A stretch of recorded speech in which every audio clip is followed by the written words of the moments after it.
How's it going, guys? Today we're going to talk about affordable and thin cases from Ringke for your Galaxy S21 and 21 Ultra.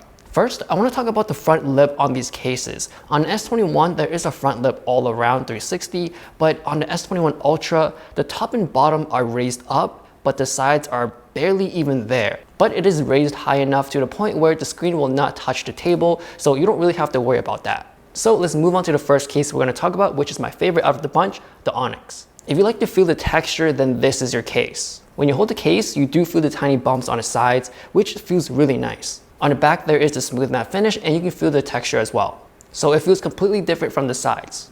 This case is all TPU, so it's really flexible and thin, really easy to take off. On the back, there are 3 tiny bumps on the corners, which I do really like because if you do lay it flat on the table, it doesn't wobble.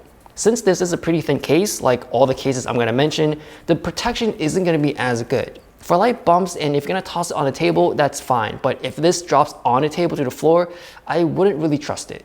Unless it's like a coffee table counter, then I would say that's fine because it's lower.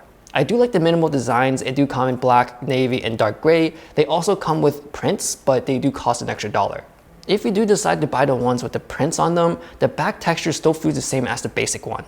Next one is the Fusion X. This one is the most bulkiest one, so if you need more protection, but you still want a thin case, then go with this one. And you can tell because the corners are more popped out than all the other cases. And from my standpoint, because it's so thin, I still feel a bit iffy if I do drop this from my pocket, but from my past experience with the Fusion X, it should be fine. From all of the designs of the Fusion X, the black camel one, or just the camel ones in general, I do prefer this one because the back plate is not shiny or glossy and it doesn't collect a lot of fingerprints. For this case, the power button is textured along with all the other ones except for the Onyx. So it's really nice that you don't really have to look at the power button to know what you're pressing. On the sides, it's a bit more edgy, so for me, I do feel like it sits better in my hands versus the rounded edges. Before we move on to the next one, let me know if you want me to do more case videos by hitting the like button. So the next one up is the Fusion and the Fusion Matte, which is kind of the same thing. It's just the back plate is matte versus clear. So the back plate is plastic and the sides are TPU, so you do get some sort of grip by the TPU sides, but usually for me in general, it's pretty slippery. For the clear one, you do collect a lot of fingerprints over time and it does get slippery because it gets greasy and oily. On the matte one, it doesn't really collect fingerprints, more like smudges, but the thing is, it's really slippery. But if I do have to choose one of the two, I would prefer the matte one. Just because it does keep that matte vibe going with the Galaxy S21 versus the clear one, it kind of makes the phone less matte or more glossy. So for me, it kind of just destroys that purpose of having that matte finish. And the last thing I want to leave up with this case is the Fusion Matte. The back of it feels almost identical to the S21 Ultra.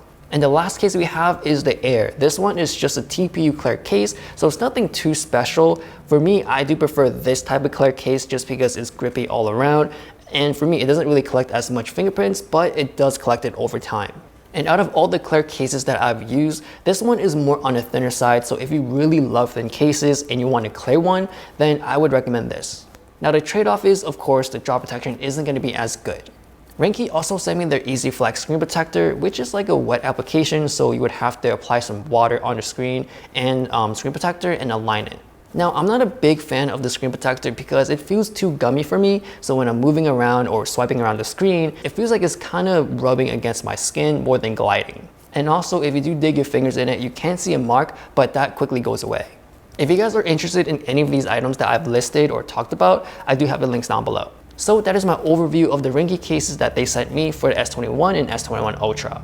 These are affordable cases. They're all under 15 bucks, so it's not too bad, especially if you just want a cheap case and you really like thin cases. The Onyx is my favorite one out of the bunch just because I do like textured cases and the bumpy corners or sides feel really nice in the hands. So I'm gonna leave it off with that. Don't forget to hit the like button and you can find me on Instagram. Thanks for watching and I'll see you guys later.